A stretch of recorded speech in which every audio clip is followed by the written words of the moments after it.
All right. So just going to give you a quick update on what we've been doing here. Haven't made many videos for a while, and it just occurred to me that if I don't start video documenting this build, it's going to be too late to show you what I'm planning. So let me just flip the camera around. There we go. So, and reduce that. There we go. So you're all familiar with this receiver here. It started life off as a white button uSDR. I put a bigger display on it and then build it into this case. I've added a speech processor and I'm running it into the old Chinese amplifier when needed. It works really well, really pleased with it. Never got round to fitting the record playback board what I bought for it, which I will do at some point. But I have great fun with it, and I've worked a lot on it, and I've also modified it to work on a SDR, so I can use it as a panoramic adapter. Because I've built a speech processor and preamp, I can use it on low impedance dynamic microphones, which is quite nice. I'm now not restricted to using condenser mics. So just find my glasses, which I can't find.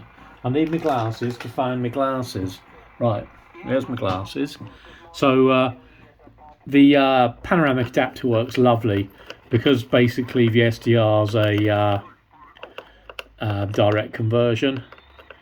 You've got a nice marker. I don't know if you can see that marker moving. There you go. Can you see it there?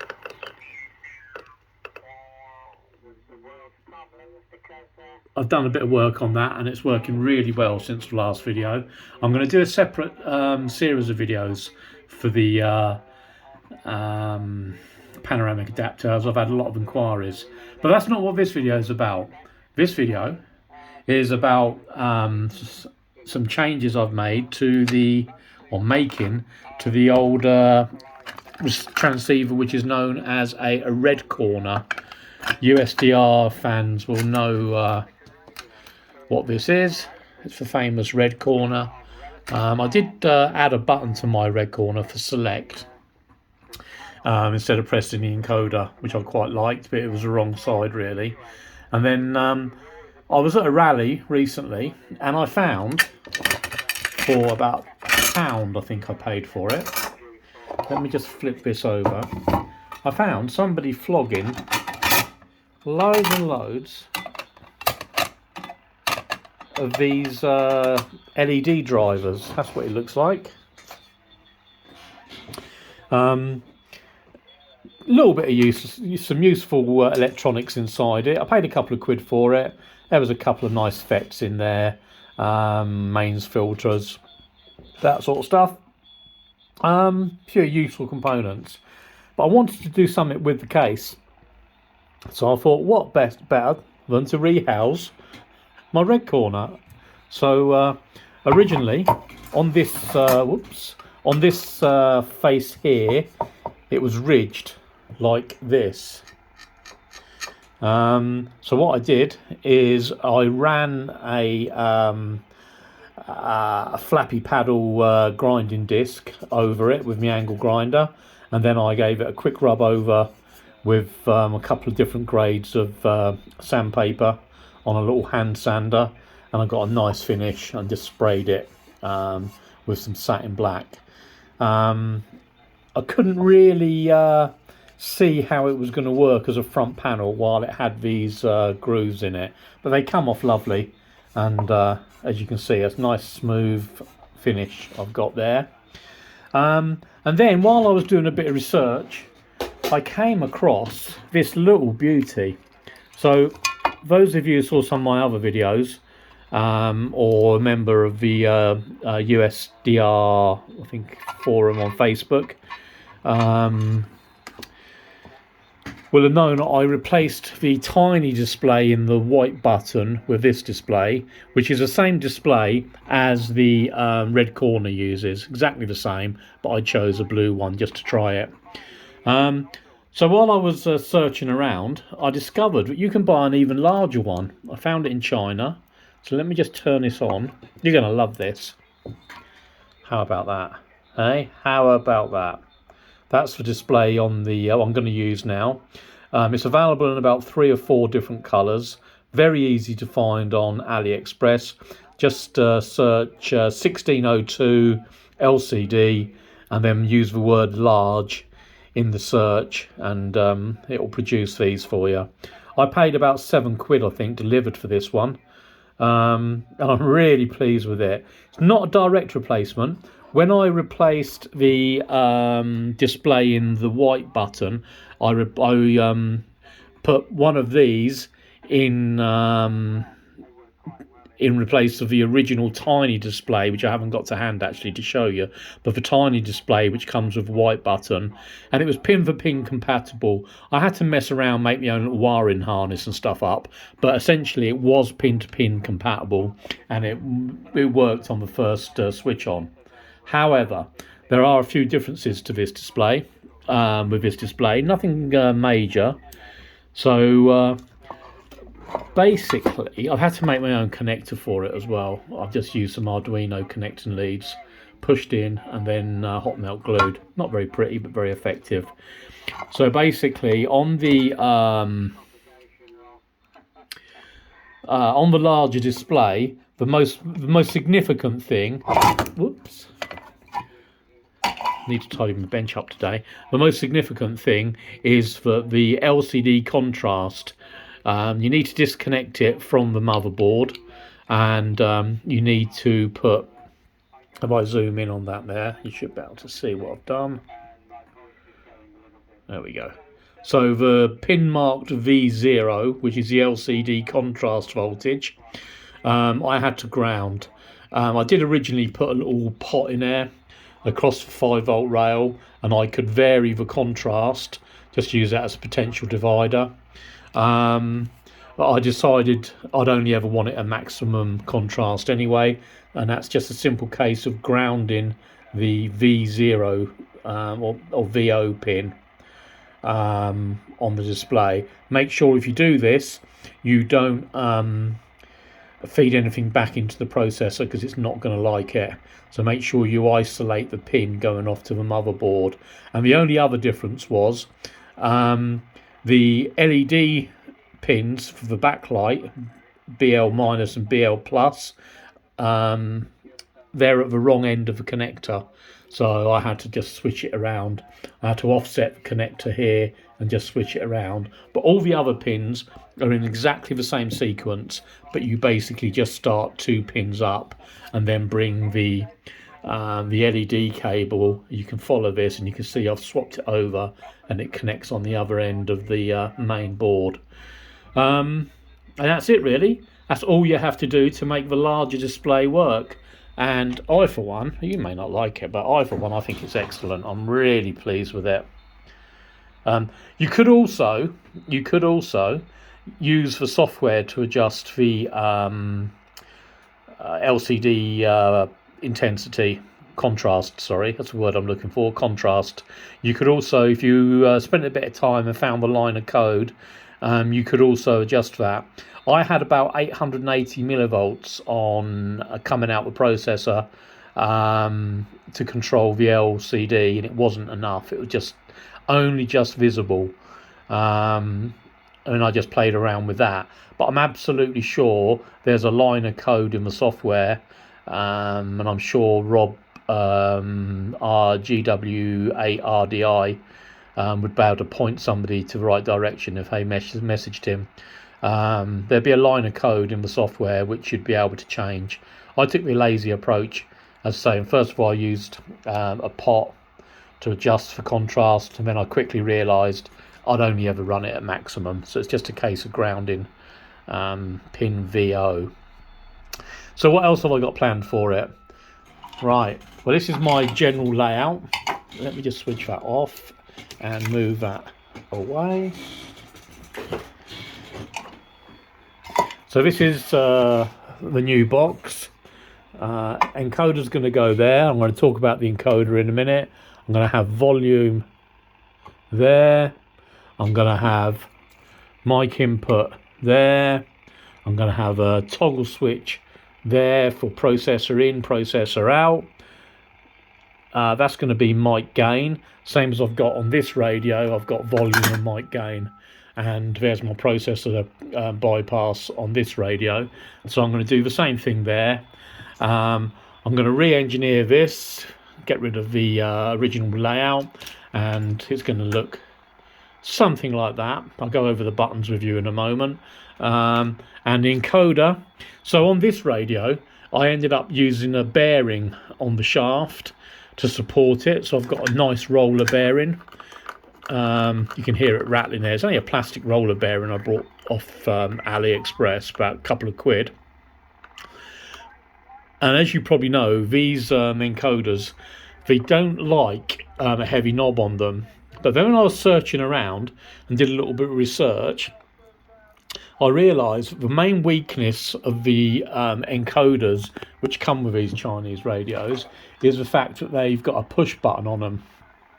So you push them to act on this to activate the select function, and to do that, they've turned down the centre shaft, so it's pretty minimal. The actual shaft going through there. If you buy an encoder without a switch, it's got a much more substantial shaft, and you haven't got all the play to begin with. These encoders with the switch, I've noticed, have actually got play even out the packet. They've actually got play in them. You can feel the play, the ones with the switch, and of course that just exacerbates the problem when you put a heavy knob on it. So I'm going to try this time round with this radio.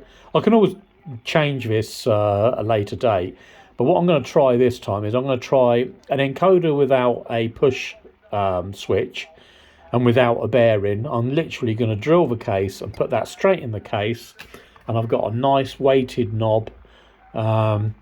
It's ironic really, but out of my whole AliExpress order, which was some encoders, a knob and the display, the knob was the most expensive item, but it's a lovely, well-engineered, heavy knob, nice and weighted. So what I'm going to do first of all is I'm going to try using one of these cheap encoder with a rotary encoder without a switch, because it hasn't got the play in the shaft to begin with, and that's going to sit on there. If the encoder is short-lived and if it dies quickly like the other encoders all have, I shall then go back to this design with a roller bearing on the front panel just to support it. But that's an easy modification to do later on. Now the front panel. So going back to the front panel, so this is roughly what it's going to be like. So I'll have, when the voice board is installed, it'll have record, playback, PTT, that's the menu button, that's the mode button, and this is my select button, which is the same as pressing the encoder, and that's going to be mounted slightly lower down so you can activate it with your thumb. So on this radio here, I've got, there we go, you can see that's my select button there. Because I've got a bit more space on the front panel of this new radio, I'm going to do it in such a way that I should be able to just use my thumb to press it. There's quite a bit of work to do on this panel because I'm using Variboard. It's not ideal. I don't like using Variboard. I never have done. Something I used as a kid.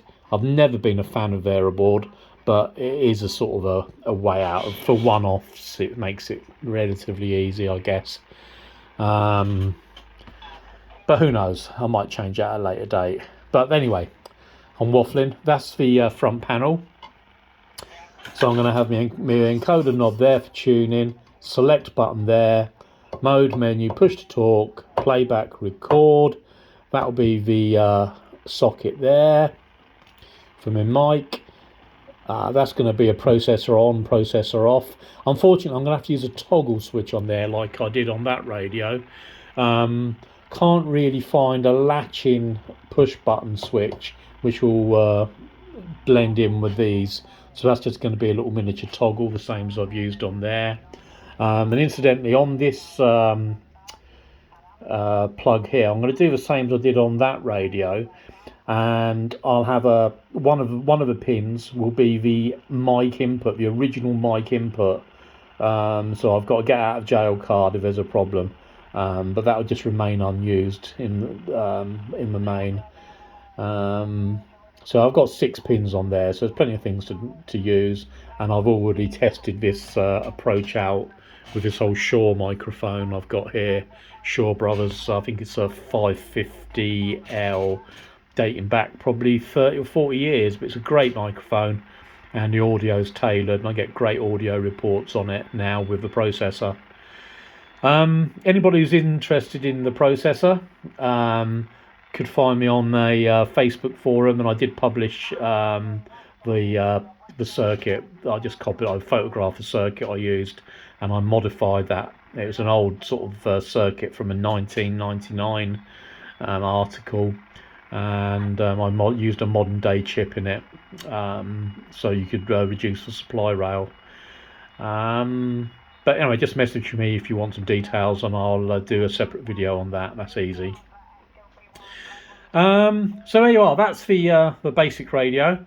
I am going to build a Wheatstone bridge into it as well, just for fun, because I can, for antenna trimming. The nice thing about the red corner, of course, as opposed to the old white button, is that the red corner at least has got a VSWR.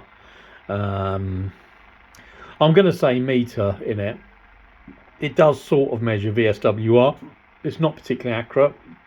And I do know somebody else who messed around with the code to get it accurate, but I wouldn't want to rely on that too much, if I'm honest. What else can I say? I might at some point build an amplifier into it. The problem I've got with all these amplifiers is, how do you deal with the low pass filtering? On this setup here, I've got various filters, which at the moment this filter here is for 15 meters, and it's fine. I looked on the spectrum analyzer and it's killing everything I want it to kill, low pass filter, and it's fine. But how do you incorporate a set of these, into this? It's quite difficult. So I'm looking at ways of bringing the power up a little bit, having the option. The nice thing about the red corner, this new board I'm using, as opposed to the white button, is that it does produce a bit more power anyway. We'll see. I haven't decided yet whether to incorporate a speaker into this, and one of the things I may well do as well, I might lose the 386 audio amplifier that the red corner uses and put something a bit bigger in. I've never been a fan of the LM386 audio amplifiers. I think they're pretty crap. They were great maybe when they were launched 40 years ago, but unfortunately I don't think they're very special. I might use a separate audio board.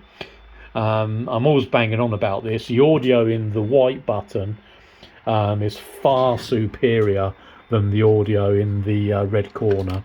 You can drive a loudspeaker with comfort directly from the radio without needing an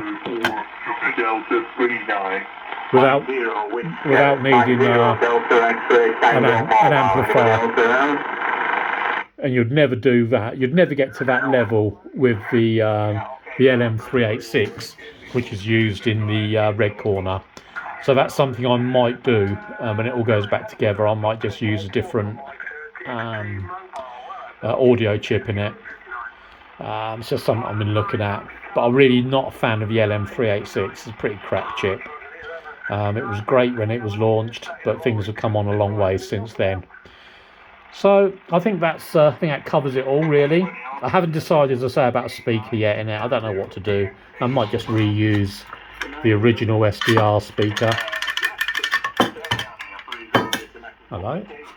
Oh, it's the screensaver. I might just use that. It'll be easy to incorporate. I don't know. Haven't decided on that yet. So anyway, I hope you find that interesting. I think the hardest bit of the metal work for me is going to be chopping this out. and making a nice finish, chopping that out. I haven't really got anything to use. I'm thinking about using a Dremel, drilling the corners and then using a Dremel maybe, or maybe drilling on the inside and then using a file to finish the edge afterwards. So we'll have to have a think about that, how I'm going to do it. I might do some test cuts first of all with a grinder just to see how it looks. I don't know anybody local I could get to use like a milling machine or anything. That would be the ideal thing. But I don't really know anybody. I have got a milling bit, or a set of milling bits for my drill press that I've never used. So I might have a go at, might experiment with those. I'll find some alloy of the same sort of thickness and then experiment before I try and cut that out. But that's the only thing I'm a little bit concerned about doing, is cutting that out. It was bad enough trying to do it with plastic, so it's going to be pretty difficult with that, but we'll see. I was actually thinking of plunging a 1mm cutting disc off my angle grinder along the line, or on the inside of the line, but that's fraught with danger, because if one slip or one wrong angle, and then the case is no good for what I want to do it with, really. What do with it? Okay, right, well, 7-3, and hopefully catch you on the band at some point. I hope you've found this reasonably interesting. Sorry to waffle. Loads of projects on the go as usual, and the wife's campaigning, saying I've got to sort the work area out.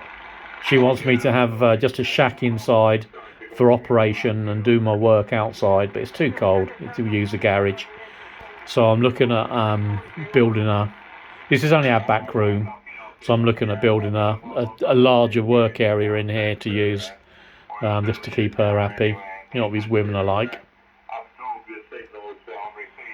So strong signals on 40 meters today, very strong signals on 40. Let's see what else we got.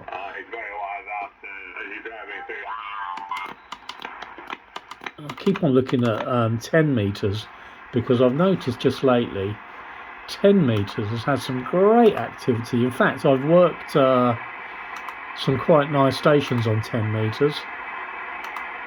Let's have a look.